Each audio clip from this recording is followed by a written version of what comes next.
My name is Samuel Grant, and I never imagined it would come to this. At 61, I still have some fight left in me, but I've felt the weight of my age pressing down more with each passing year. The aches in my joints, the slower pace I move at, things I used to ignore are harder to overlook now. I've spent my whole life working hard, building a successful business, raising my daughter Sarah, and holding on to the values my late wife, Margaret, instilled in me. But all of that seems to have meant very little to my daughter now. It wasn't always this way, of course. When Sarah was little, she was my world. Margaret and we worked hard to give her the life we never had. The sacrifices we made, both financially and emotionally, felt worth it every time Sarah came to us with that bright smile, her wide eyes filled with excitement about the world. I loved the way she would run into my arms after a long day at the office, her little hands gripping my neck as if I was the strongest man in the world. I thought we were building something solid together, something that would last. But somewhere along the way, I lost track of where we were headed. The house had always been our home. The house that Margaret and I built together, brick by brick, nail by nail. It wasn't the grandest house, not by any means, but it was ours, and it held so many memories. I had always prided myself on the work I put into it. Every weekend, I was out in the yard, tending the garden, fixing things around the house. There was a sense of fulfillment in doing it all myself, knowing that I had created a place of comfort and security for my family. That house was my legacy, and I thought, like most men, that my legacy would be carried on through my children. But lately, things had been different. It had been 2 years since Margaret passed away, and in that time I'd watched Sarah change in ways I hadn't expected. She had grown distant, emotionally distant, and that was something I wasn't prepared for. It wasn't as if she had ever been cold or unkind. No, she was polite, always polite. But there was a formality in her tone now that I hadn't heard before. Her visits had become less frequent, her phone calls shorter. She was no longer the same woman who used to sit beside me on the porch after a long day, talking about her hopes, her dreams. The woman who once looked to me for advice had become someone I didn't quite recognize. On that evening, I had just settled into my study to go over some paperwork. The house was unusually quiet. The hum of the refrigerator in the kitchen, the ticking of the grandfather clock in the hallway, and the soft whir of the air conditioning were the only sounds that filled the empty spaces. Sarah had gone on a business trip to Chicago with her husband Jeremy. I didn't mind the quiet. Sometimes I welcomed it. The house had felt empty for a long time, but I had grown used to the solitude. But something about that night felt different, like the calm before a storm. I couldn't quite place it, but it was a feeling I couldn't ignore. As I was flipping through a stack of papers, my phone rang. The sudden sound broke the stillness, and I glanced at the caller ID, a smile tugging at my lips when I saw Sarah's name. I hadn't heard from her in a couple of days, and despite the distance between us, I always loved hearing her voice. It was one of those small things in life that had a way of making everything feel a little less heavy. "Hey, Dad, how are you holding up?" she asked, her voice warm, but I could tell there was a hint of something else in it, something I couldn't quite place. "Oh, you know me, sweetheart," I replied, trying to keep my tone light, trying to hide the loneliness that had been creeping into my heart. "Just keeping busy. How's the conference going?" I asked, genuinely interested in her work. "It's fine. Jeremy's been handling most of the meetings, so I've just been sitting through all these boring talks about business trends." She laughed, but it sounded forced, like she was trying to cover up something. Like she didn't want me to know how little she actually cared for those talks, how little she cared about anything lately. I could hear it in her voice, though, and it made me uneasy. I tried not to let the conversation linger on too much of the mundane stuff. I asked her about Jeremy's work, how he was settling in at his new job, and how the company was doing. It was mostly small talk, just the kinds of things we always talked about when she called. But as I listened to her voice, I couldn't help but feel that something was missing. She wasn't the same little girl who once called me from college in tears after a tough exam, or who asked me to help her move into her first apartment. She wasn't the woman who used to call me up to talk about everything and nothing. It was as if we were drifting apart, and I couldn't stop it. I let the conversation go on for a few more minutes, and then she said something that caught me off guard. "Listen, Dad, maybe we should talk about getting someone to check on you more often. Jeremy thinks it's a good idea." She said it casually, like it was just another thing to check off her list, but I could hear the underlying message. She thought I needed help. She thought I wasn't capable of taking care of myself. "Check on me? What do you mean, sweetheart? I'm fine," I responded, a little defensively, but I didn't want to seem weak, not to her. Not after everything we'd been through together. "I'm just saying, Dad, you're getting older, and I don't want anything happening to you," she said. Her tone softened, but I could hear the calculation in her voice. It was like a business transaction, but with family involved. There was no love, no concern, just an obligation, and that hurt more than I could admit. "I'm doing just fine, Sarah," I said, brushing it off, but the words felt hollow, even to me. I didn't feel fine. But I wasn't going to admit that. I wasn't going to give her the satisfaction of knowing that she was right. "You know, you're always worrying. How's Jeremy?" I added, trying to steer the conversation in a different direction, away from the uncomfortable truth I could feel coming. "Oh, you know Jeremy, always working. He's been great about helping me with everything," she said quickly. There was a pause before she continued, and then her voice took on a different tone. "Look, I need to go. We've got dinner plans with some investors. I'll call you tomorrow, okay?" "Of course, sweetheart, I love you." "I love you too, Dad," she said, but the words didn't feel the same. They didn't have the warmth they once did, and the distance between us felt more pronounced than ever. As soon as the line went dead, I stood up from my chair, feeling a strange sense of unease. I had barely set the phone down when I heard voices. They weren't from the phone. They were muffled, but clear enough for me to make out. It was Sarah, talking to someone. "Dad's getting forgetful, don't you think?" she said, her voice cold, almost dismissive. "He forgot to turn off the stove again yesterday. What if he burns the house down?" My heart skipped a beat. We need to put him somewhere where he's safe. A nursing home might be the best option. He's a good man, but he's becoming a burden. A chill ran through me as Jeremy's voice chimed in. "We could sell the house for a good price, use the money to get him somewhere decent, not too expensive, and then we can finally buy that house we've been eyeing out by the lake." A sinking feeling gripped my chest. I had always known they were planning something, but hearing it spoken so casually, like I was just another piece of property to be liquidated, it hurt.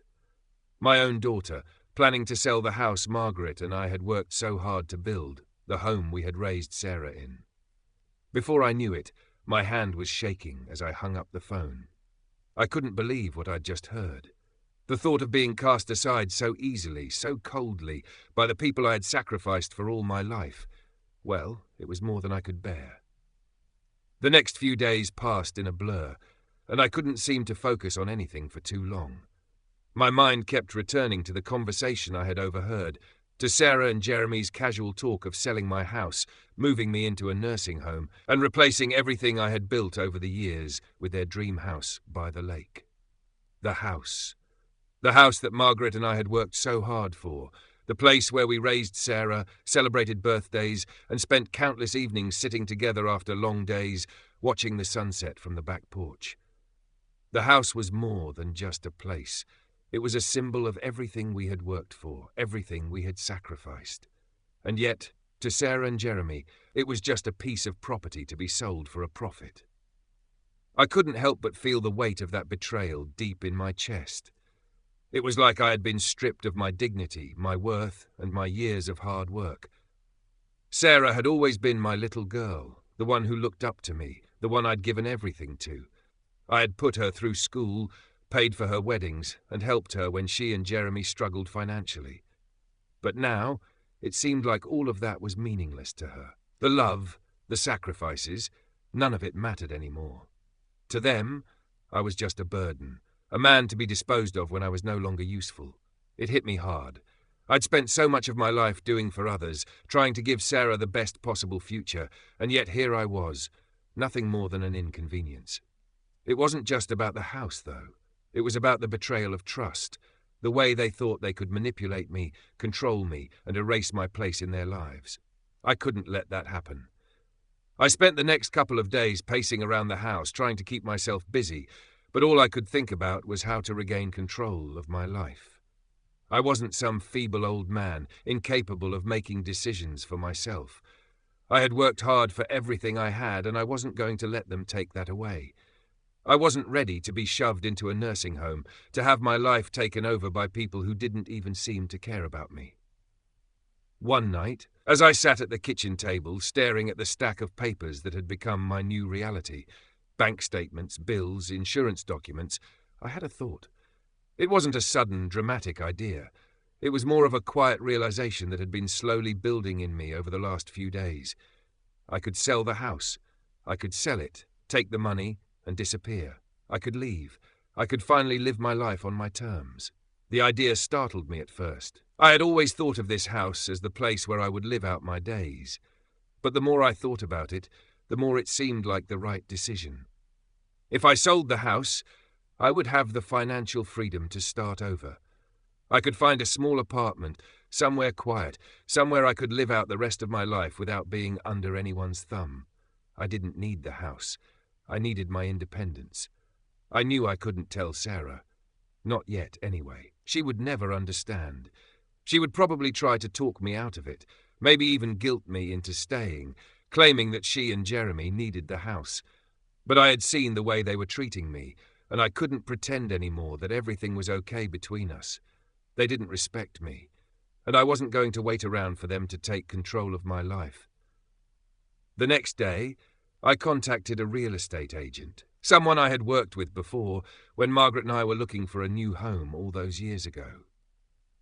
I told him I was ready to sell, and he gave me a fair valuation of the property. It wasn't the most luxurious house on the block, but it was in a great neighborhood, and it had a lot of character. He estimated it would sell for about $850,000. It felt surreal to sign the papers, to make the decision to sell everything I had worked for, to sever ties with the past. But deep down, I knew it was the right thing to do. I wasn't going to let Sarah and Jeremy make me feel small anymore. I wasn't going to let them profit off my life's work. I was going to take control, and I was going to do it on my own terms. Once the deal was done, I had the locks changed. I moved all my things into a small apartment in the city. It wasn't much, just a one-bedroom with a modest kitchen and a living room big enough for a chair and a TV. It wasn't home, but it would be. I could already feel the relief setting in, the weight lifting off my shoulders. The house was gone, the memories were packed away, and I was free. The hardest part was telling Sarah and Jeremy. I had to find a way to break the news to them, but I didn't want to speak to them. Not yet. Not until I was ready. They would come home from their trip, expecting to find me in the same place they had left me, a confused, aging man who didn't know what was best for him. But instead, they would find an empty house, locked up and sold. They would realize that I wasn't as helpless as they thought. The day they came home, I sat in my apartment, watching the sun set through the small window, waiting for their reaction. I had set up a camera in the house to capture their response when they arrived, and found the locks had been changed. It wasn't about the house anymore. It was about showing them that I wasn't someone they could push around. I wasn't a burden. I was a man with my own life, my own decisions. The hours seemed to stretch on forever. I could picture them driving up to the house, confused at first, maybe even frustrated. I imagined Sarah trying the door, her hands fumbling with the key. Then I imagined the realization dawning on them that their plans had been thwarted, that I had outsmarted them. They would be shocked. They would panic. And I would be here in my new apartment, finally living the life I had always deserved, a life free from manipulation, free from their expectations. Later that night, as I watched them on the video feed, I saw Sarah standing in front of the house, staring at the door, her face contorted in confusion. Jeremy stood beside her, his expression quickly changing from annoyance to disbelief. They tried the door again, jiggling the handle with growing frustration. Then I heard it, the sound of panic creeping into their voices. "Where the hell is he?" Jeremy said, his tone sharp. Sarah's voice trembled. "He can't just leave like this. This isn't supposed to happen." I leaned back in my chair, a small smile tugging at my lips. This was just the beginning. The next few days were a blur of emotions. I had always thought that selling the house would be a relief, a way to reclaim my independence, but the weight of what I had done settled on me more with each passing hour.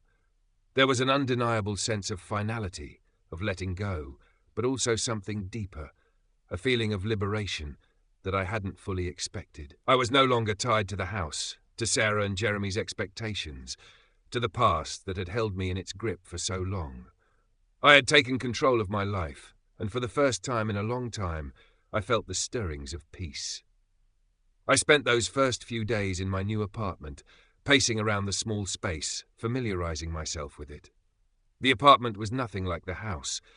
There were no sprawling rooms, no grand windows that let in the morning light, no garden that Margaret had spent hours tending to. This was a simple place, barely enough room for me and the essentials I had kept. But as I stood by the window, looking out over the city, I realized it didn't need to be much. It was mine. And that was enough. For the first time in a long time, I felt like I could breathe freely. Of course, I couldn't avoid Sarah forever. She had tried calling me several times in the days following her return from Chicago. The phone calls went unanswered. I couldn't bring myself to speak to her, not yet. The betrayal still stung too much. I had given her everything, my time, my money, my energy. I had sacrificed my own happiness for hers, and for what? To be discarded when I was no longer useful. I couldn't allow that to happen. Not anymore. Eventually I knew the time would come when she would want answers. I couldn't keep hiding from her forever. She had always been persistent, and I knew that once she realized what I had done, she would be determined to track me down. She wouldn't understand, of course. She would be angry, hurt, and confused. But she had to know the truth. I owed her that much, even if it meant facing the consequences of my actions. It was just after noon when I heard the knock at the door. The sound echoed through the small apartment, and I froze for a moment. I knew who it was. It had to be Sarah. No one else would come looking for me, not like this. I stood up from the chair I had been sitting in, taking a deep breath as I walked to the door. My hands were steady, though a tightness gripped my chest. I'd been expecting this, but now that it was here, I wasn't sure what to feel. Anger? Relief? I wasn't sure, but I knew I had to face her. I had made my decision, and now I had to live with it. When I opened the door, there she was, Sarah, standing on the other side, her face a mixture of confusion and frustration. She was holding her phone in her hand, a look of disbelief in her eyes. "Dad," she said, her voice wavering slightly. "Where are you? What is all this? Why didn't you tell me you were selling the house? I don't understand." I didn't say anything at first. I just looked at her, taking in the sight of my daughter standing there, looking so lost. For a moment I wondered if I had done the right thing, but I quickly pushed that thought aside. I knew what I had to do. I had to stand firm. "I didn't tell you because I knew you wouldn't understand," I said, my voice calm but firm. "I knew you and Jeremy would never accept it. But this is my life, Sarah, my decision. You can't control me anymore."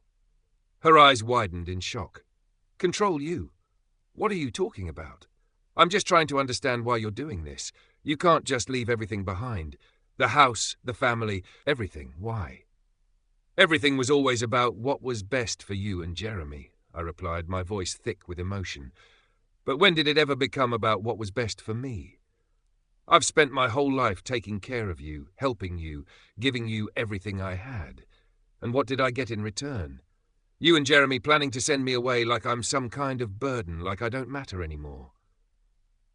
Sarah's face faltered for a moment, and I saw the cracks in her composure. She opened her mouth to speak, but I held up my hand to stop her. "No, Sarah," I said, my voice steady now. "I'm not listening to excuses. I overheard the conversation. I know what you and Jeremy were planning, and I won't be part of it. You're not going to use me anymore." For a moment she was silent, her face a mix of anger and hurt. Then she took a deep breath, as if trying to steady herself. "Dad," she said, her voice low but firm, "we were just trying to help you. You're getting older, and you can't keep living in that big house alone. We were only thinking about your well-being. We were trying to make sure you were taken care of." "I don't need you to take care of me," I said, my voice growing stronger with each word. I'm not helpless, Sarah. I don't need a nursing home. I need to live on my own terms, and that means selling the house and getting out of your grip. I've spent my life doing everything for you. It's time I did something for myself."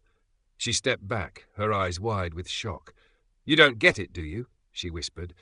"We were just trying to make things easier for you. You don't have to be so difficult." "I'm not being difficult," I said, my voice steady. "I'm being honest, and I'm not going to let you or Jeremy make decisions for me anymore. I've spent too many years putting you first. It's time for me to live the life I want." For a moment, neither of us spoke. The silence between us felt heavy, like the air itself was thick with the weight of our unspoken thoughts. Finally, Sarah spoke again, her voice trembling. "I don't know what happened to you, Dad," she said quietly. "I don't know what happened to the man who always took care of everyone else, the man who was always there for me. You've changed. You're not the same."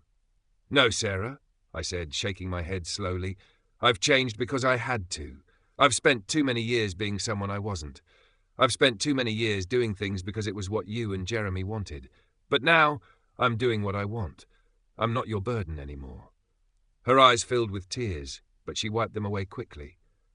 "I never wanted to treat you like a burden," she said, her voice cracking.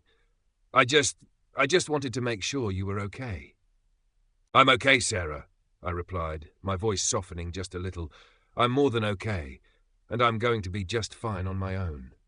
She didn't say anything more. She just stood there looking at me, her face a mixture of disbelief and sadness. Finally, she turned away, walking back to her car without another word. I stood in the doorway, watching her go. I had done what I had to do, and for the first time in a long time I felt a sense of peace. It wasn't about the house or the money or anything else. It was about my dignity, my independence. I had taken control, and no one was going to take that away from me again. As I closed the door behind me, I knew that the hardest part was over. The next chapter of my life was waiting for me, and for the first time in years, I was ready to embrace it. The days after Sarah left were a blur. I spent them quietly in my new apartment, sorting through what I had taken with me from the house.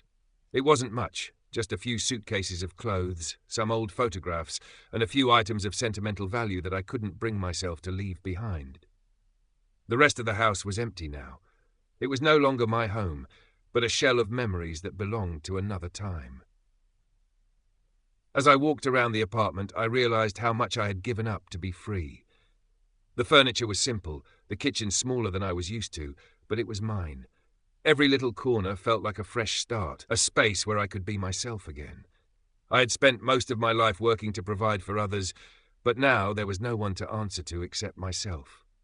For the first time in a long time, I could breathe without the weight of other people's expectations pressing down on me.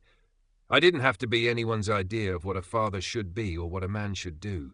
I was just Samuel Grant, a man who had lived a full life, raised a daughter, and loved a woman who was now gone. And now I was finally living for me. The phone rang again that evening, just as I was sitting down to a simple dinner. Pasta with some olive oil and garlic, nothing fancy, but enough to make me feel like I was still holding on to something familiar. I glanced at the caller ID, and my stomach tightened. It was Sarah. I hesitated for a moment before picking up the phone, already knowing what was coming. "Dad, we need to talk," she said, her voice strained. I sat back in my chair, feeling the weight of the conversation hanging over me. "I thought we already did," I replied quietly, not angry, just resigned. "I don't understand what's happening," she said, her voice cracking. "You've changed, Dad. You're acting like I'm the enemy. Why did you sell the house? Why did you leave?" I closed my eyes, taking a deep breath. "I didn't leave, Sarah. I left the house because it was never really mine to begin with.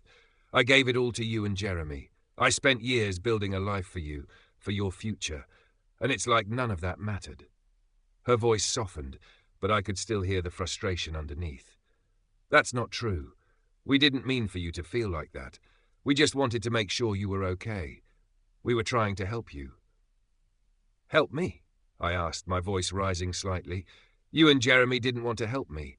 You wanted to make me disappear so you could live your perfect life. I overheard your conversation, Sarah. I heard how you talked about putting me in a nursing home and selling my house for a profit. I'm not blind. I know what you were planning." There was silence on the other end of the line. I could hear her breathing, and for a moment I thought she might hang up, but then she spoke again, quieter this time. "I didn't mean it like that," she said softly. I don't know. Things have been so hard lately. Jeremy and I have been under so much stress with work, and I thought that maybe if we made things easier for you, it would help all of us." I felt a pang of sadness in my chest, but I pushed it aside. Easier for me, or easier for you? Sarah, I'm not some burden to be shuffled away. I've lived my life. I'm not done yet, and I'm not going to let you make me feel like I'm worthless just because I'm getting older. There was another long pause. When she finally spoke, her voice was thick with emotion. "I don't want to lose you, Dad. I don't know what happened to us, but I miss you. I miss the way things used to be." I could hear the guilt in her voice, but I couldn't help feeling that it was too little, too late. The damage had already been done. "I miss things too, Sarah," I said quietly, "but the things I miss are the ones that are gone. The moments when I wasn't just a paycheck or a means to an end. The moments when we were a family. But that's not what I am to you anymore, is it?" She was silent for a long time, and I wondered if she was thinking, if she was realizing the depth of what she had done. "I don't know how to fix this," she finally said, "but I want to try. I want to understand. I don't want us to be like this." I looked out the window at the city lights below, watching them flicker like tiny stars in the dark. "I don't know, Sarah," I said, my voice softer now. "I've done everything for you. I gave you everything I had. But I can't keep doing that if you're going to treat me like I'm invisible. I need to live my own life now." "I'm sorry," she whispered, her voice small. I didn't realize. I didn't see it. I didn't know how to respond. I had spent so many years protecting her, shielding her from the hardships I had faced. And maybe, just maybe, that had been a mistake. Maybe I had given her too much of my life, too much of my heart, without expecting anything in return. But now, I had to live with the consequences, and I had to be okay with that. "You don't need to apologize," I said, my voice steady. "You've made your choices, and I've made mine, but I can't be the person you want me to be anymore. I need to be me." There was another silence, and then Sarah spoke, her voice full of sadness. "I hope one day you'll understand. I hope one day we can fix this." I nodded, though she couldn't see it. "I hope so too," I said, my voice softening. "But I can't keep waiting for something that may never come. I've waited long enough, Sarah." The line went quiet, and I knew that the conversation was over. I hung up the phone and sat there for a long time, letting the silence settle around me. The weight of the conversation lingered, but it felt different now, lighter somehow. I had said what I needed to say, and I had taken the first step in letting go, not just of the house, but of everything that had tied me to Sarah and Jeremy's world. I was free, and I had to hold on to that freedom, no matter how hard it was. As the days went on, I settled into the rhythm of my new life. I still missed the old house. I still missed the life Margaret and I had built together. But I didn't need those things to define me anymore. I didn't need anyone to define me.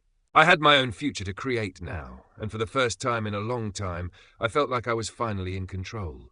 It wasn't easy, and it wasn't perfect, but it was mine, and that was enough. The phone didn't ring again for a while, but when it did, I didn't hesitate to pick it up. This time it was just to check in. This time I was ready to live the rest of my life, not as someone's father or someone's burden, but as Samuel Grant, the man who had finally found his peace. The weeks that followed were quiet, and yet, in their own way, they were filled with a kind of peace I hadn't known in years. I settled into my small apartment, finding a routine that fit my new life. Every morning I'd get up early, brew myself a cup of coffee, and sit by the window, watching the world outside wake up. The city was always alive, moving, bustling with the kind of energy I hadn't felt in years. It was different from the stillness of my old house, where time seemed to slow as I grew older. Here, there was a rhythm to life that made me feel like I was part of something again. Like I wasn't fading into the background, but actively engaging with the world around me. I still visited the old house every now and then, just to make sure everything was going smoothly with the new owners. I had always taken pride in maintaining the property, and even though it was no longer mine, I wanted to make sure it was being cared for. I'd walk through the rooms, the ones where I'd spent so many years with Margaret, remembering the way we used to sit on the porch and watch the sunset together, or how we'd laugh at the dinner table, eating our simple meals with the kind of love that made everything feel right. Those memories were bittersweet now, but I held on to them. They were the best parts of my life, the moments that shaped me into the man I was. I hadn't heard from Sarah since that night we spoke. She tried calling a few times, but I had ignored the calls. I wasn't ready to talk to her. I needed space. I needed time to figure out who I was without the expectations, without the need to constantly prove myself to her. I had spent too many years thinking I had to be a certain kind of father, a certain kind of man, to fit into the mold that society and Sarah had created for me. I wasn't that person anymore. I couldn't be. Not if I wanted to live for myself. But that didn't mean it was easy. I still missed her. I missed the days when she was little, when she would run to me after school, her arms open wide, her eyes filled with the kind of love that only a child could give. I missed the woman she had become before everything changed. The one who came to me for advice, who shared her hopes and dreams with me. Now it felt like that woman was gone, replaced by someone who saw me as nothing more than an obstacle to her own ambitions. I couldn't ignore that. I couldn't pretend like nothing had happened. And yet a part of me still wanted to reach out to her, to fix things, to go back to the way we used to be. But I knew better now. I had to let go. Not just of the house, but of everything that had held me back from living my own life. I had been clinging to the past for too long, trying to make sense of it, trying to hold on to the idea of a family that no longer existed in the way I remembered it. Sarah had her life, and I had mine. It was time I focused on building mine, on making something new for myself. One morning, about a month after I'd sold the house, I found myself sitting in my favorite coffee shop down the street from my apartment. It was a small place, one of those hidden gems that only locals knew about. The barista, a young woman with tattoos on her arms and a warm smile, always made the perfect cup of coffee. I'd gotten into the habit of coming here every morning, reading the paper or just sitting in silence, letting the day unfold.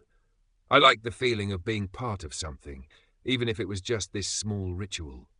That morning, as I sat at the corner table, sipping my coffee, I saw a familiar face walk in. It was Mrs. Patterson, the neighbour from the old house. She had been kind to me over the years, always waving when she saw me working in the yard or offering a word of encouragement when Margaret passed. I hadn't seen her since the house was sold, and for a moment I wondered if I had made a mistake, cutting ties with everyone in my old life. She spotted me almost immediately and walked over to my table, her cane clicking softly against the floor. "Samuel," she said, her voice warm but with a hint of concern. "I've been meaning to check in on you. How are you doing, dear?" I smiled at her, grateful for the gesture. "I'm doing fine, Mrs. Patterson," I replied, trying to keep my voice steady, just adjusting to the new place. She sat down across from me without waiting for an invitation, a habit I'd come to appreciate over the years. "I know it's not easy, moving out of a place you've called home for so long," she said, her eyes kind but searching. "I just wanted to make sure you're okay. I haven't seen you around much. No more gardening in the front yard?" I chuckled softly. "No more gardening for now.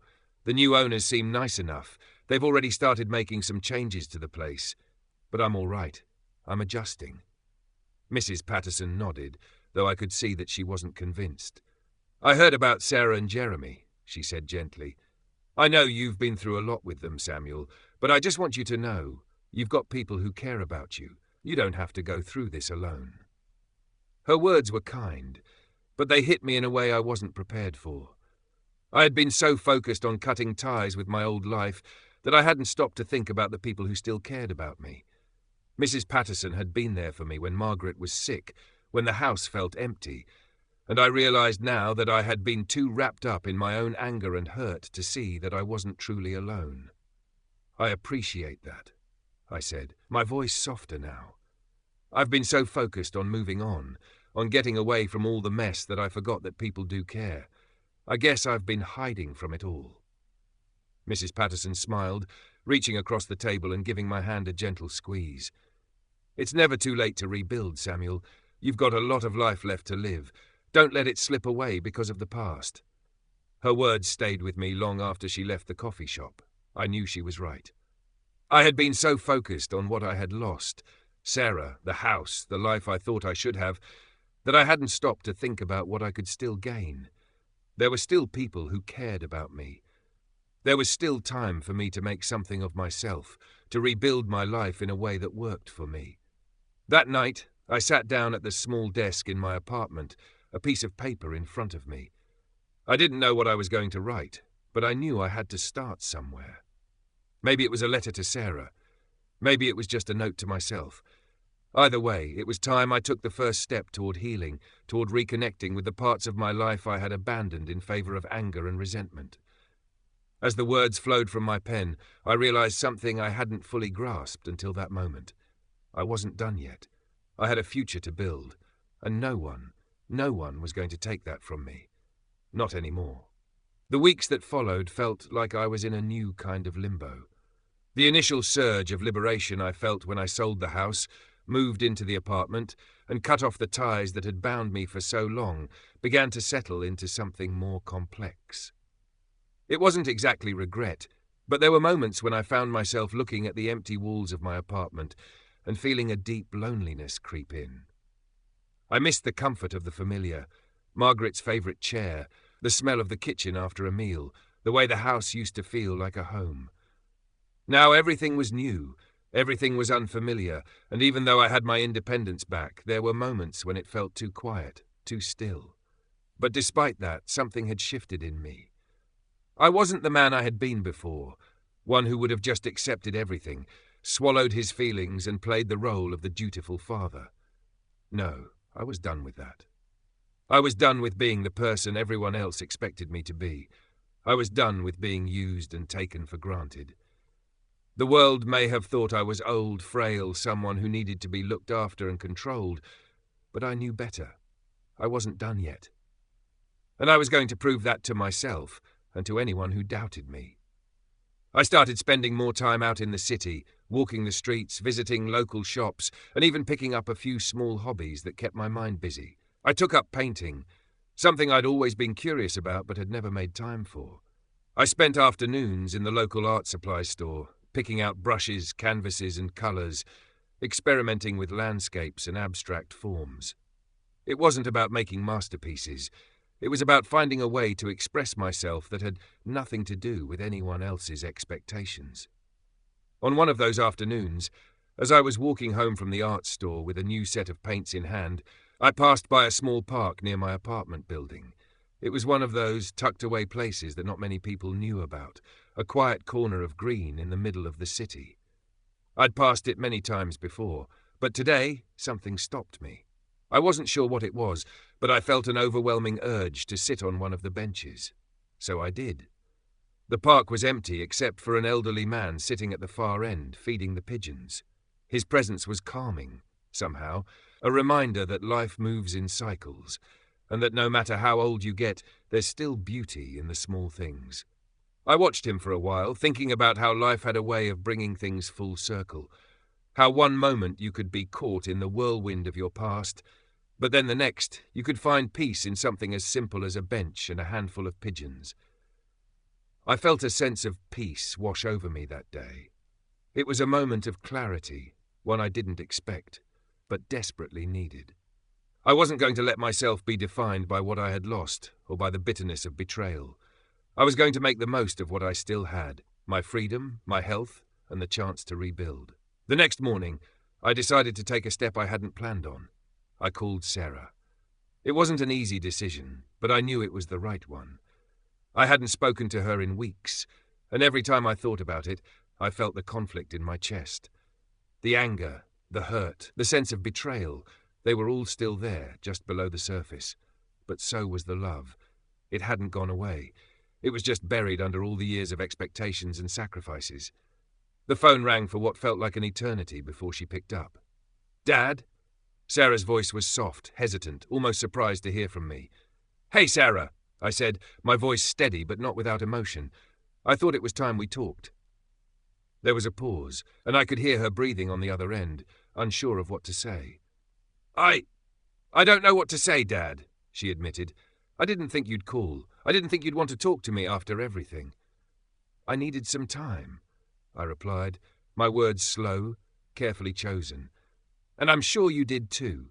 But I don't want us to keep avoiding each other, Sarah. We've been through a lot, and we're both hurting. But that doesn't mean we can't try to fix things." "I don't know how to fix it, Dad," she said quietly, the vulnerability in her voice unmistakable. "I didn't mean for any of this to happen. I was scared. Jeremy and I—" Her words trailed off, and I could hear the emotion catching in her throat. "I know," I said, softening.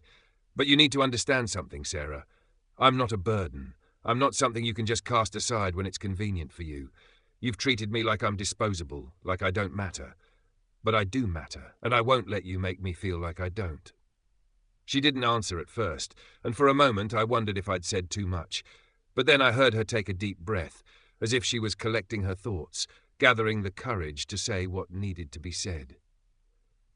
"I've been selfish," she admitted, her voice cracking. "I thought I was doing what was best for you, but I wasn't. I'm sorry, Dad. I've been so focused on what I wanted, on what Jeremy and I needed, that I didn't stop to think about you. I didn't stop to think about how you might feel. I was wrong."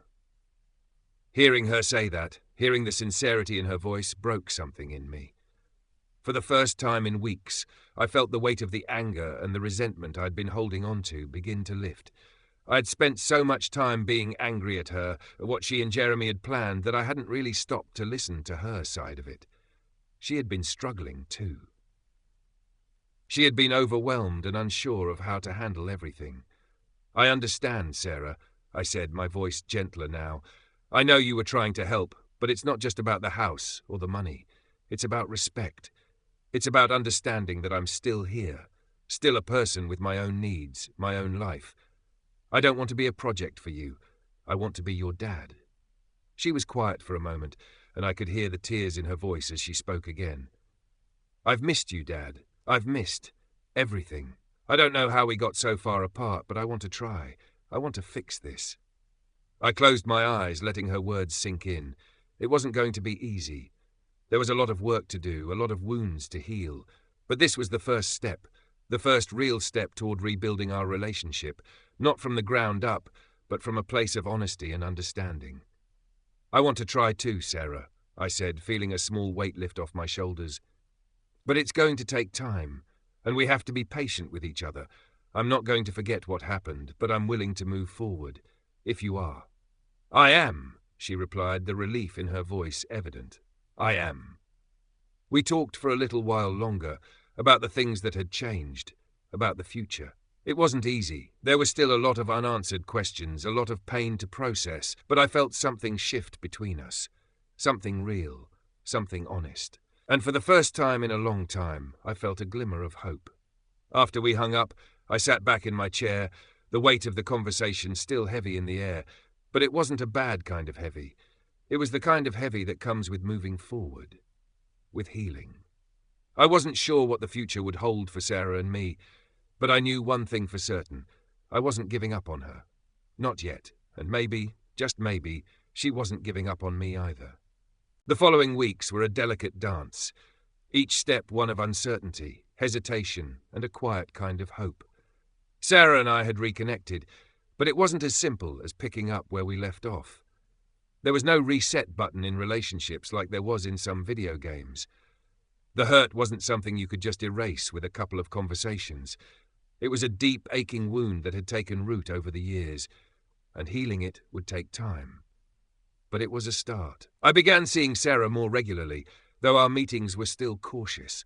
At first, it was small things, a cup of coffee at the cafe down the street from my apartment, sitting in silence for long stretches, just trying to figure out who we were now. I could tell she was still struggling, and so was I. There was this chasm between us, not of anger anymore, but of distance, emotional distance that we hadn't yet bridged. The silence between us wasn't uncomfortable. It was just new. We didn't know how to be in each other's lives anymore, and I think that was the hardest part. One afternoon, about 2 months after I sold the house, Sarah came over to my apartment. I had spent the morning painting and doing some cleaning. My apartment wasn't much, but it was mine, and I had come to enjoy the simplicity of it.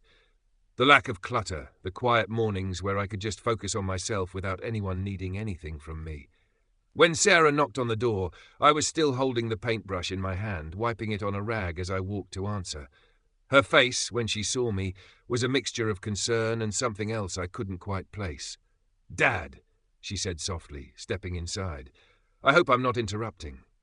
I smiled and shook my head. "No, just finishing up here. You're welcome any time." She looked around at the apartment, her eyes lingering on the art supplies I'd scattered across the table. "I didn't realize you were painting," she said, her voice tentative. I nodded, walking over to the small canvas on the easel. "It's something I've wanted to try. Keeps me busy, keeps my mind off things." Sarah walked over to the table, picking up a paintbrush and turning it over in her fingers. "You've always been so creative, Dad. I never knew you liked art." "I never made time for it," I said, shrugging. "Always too focused on work, too focused on everyone else. But now I have time for things like this." I gestured to the half-finished canvas, a messy blend of colours that could barely be called a landscape, but still felt like something. She was quiet for a moment, looking at the painting as though trying to understand it, or perhaps understand me. Then, without warning, she set the brush down on the table and turned to face me. "I've been thinking a lot lately, about everything, about what happened between us." I straightened up, the weight of her words hanging in the air between us. "I've been thinking about it too. I've been a terrible daughter, Dad," she said, her voice cracking slightly. "I've been selfish, and I didn't realize how much I hurt you. I took everything for granted, and I treated you like you were just disposable."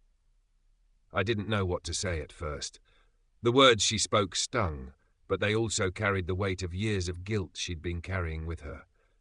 "You didn't know, Sarah. You didn't know what you were doing, and you didn't know how much it hurt me until you saw it for yourself. It's not just about the house or the money. It's about feeling like I don't matter, like I'm just here to help you and Jeremy, to make your life easier while mine doesn't seem to count anymore." "I know," she whispered, her eyes filling with tears. "And I'm sorry. I don't know what came over me. I never wanted you to feel like that, Dad. You were always the one who was there for me, always taking care of me, and I took that for granted." Her words hit me harder than I expected. I had spent so much time being angry at her, at Jeremy, and at the world, that I hadn't really allowed myself to understand the guilt she was carrying. She hadn't been malicious in her actions. She had been lost, overwhelmed by her own life and responsibilities, and in the process, she had lost sight of what really mattered, our relationship. And in that moment I realized how much I had missed having her in my life, how much I had missed my daughter. I sat down at the small kitchen table, gesturing for her to join me. When she did, I took a deep breath and said, "I think we've both made mistakes, Sarah. I pushed you too hard, maybe. I tried to be everything to everyone without taking care of myself. But I'm not going to pretend anymore. I can't be that man who sacrifices everything for the sake of others. I did it for so long, and look where it got me." She nodded, wiping a tear from her cheek. "I know, I see that now, and I'm so sorry, Dad." The silence that followed wasn't uncomfortable, but it was full of unspoken feelings, regret, longing, and a deep shared understanding that we had both failed each other, but we were still here, still willing to try. I had always thought that time would heal everything, but now I knew better. Time didn't heal wounds. Time only made you look back with either regret or understanding. The healing was up to us. "Do you remember when you were little?" I said slowly, "and we used to sit in the kitchen while I made dinner? You'd tell me about school, about the kids in your class, about how your day went, and no matter how tired I was, I'd always listen, because those moments, those little conversations, meant everything to me. I didn't care about anything else in the world except being there for you." Sarah's face softened, and I could see the memory stirring in her eyes. "I remember, Dad. I remember all of it. And I wish I could go back to that time, when things were simple, when I felt like I didn't have to make decisions about you, about us. I just wish I had been more present. I smiled faintly, knowing that we couldn't go back to those days. The past was gone, and no amount of wishing would bring it back. But that didn't mean we couldn't find a new way forward. Well, I said, standing up and grabbing my paintbrush, it's not the past we need to focus on. It's the future. And if I've learned anything in the last few months, it's that the future is what we make of it. So how about we start making something new? Sarah looked up at me, a smile tugging at the corner of her mouth. I think I'd like that, Dad. And for the first time in a long time, I believed that maybe, just maybe, we could rebuild. Maybe this time we wouldn't be so focused on the things we thought we had to do for each other. Maybe for once we could just be together as father and daughter, with no expectations, no obligations, just the chance to make something real, something lasting. It wouldn't be easy, but it would be ours. And that was enough for me. As Sarah stood up to leave, I grabbed her hand and gave it a gentle squeeze. You know, I'm still not perfect at this, I said with a laugh, but I'm getting better at it. She laughed too, the sound more genuine than it had been in weeks. Yeah, I think we both are. And as I watched her walk out the door, I felt something shift inside me, something that had been stuck for far too long. It was the feeling of hope, of beginning again. It wasn't the end of our story, but it was the start of something new, and that was a beginning I was ready for. In life, the most important thing you can do is learn to live for yourself, not for others. Expectations or approval. It's easy to get caught up in the roles that society, family, or even your own mind creates for you. Father, daughter, provider, caretaker. But in reality, the person you need to be true to the most is yourself. Make time for what truly matters, whether that's pursuing your passions, healing old wounds, or simply finding peace in your own company. Don't be afraid to step away from situations, people, or habits that hold you back, even if it's difficult. Trust that the path to fulfillment comes from within, not from external validation. Relationships, especially with loved ones, are important, but they can't come at the expense of your own well-being. Communication, honesty, and the willingness to evolve are key in nurturing healthy connections. Lastly, understand that it's okay to change course. Life isn't static, and neither are you. Growth isn't linear, and mistakes are a part of the journey. Embrace them as opportunities to learn, adapt, and build a future that aligns with your true self. Take control, and always remember, your happiness starts with you.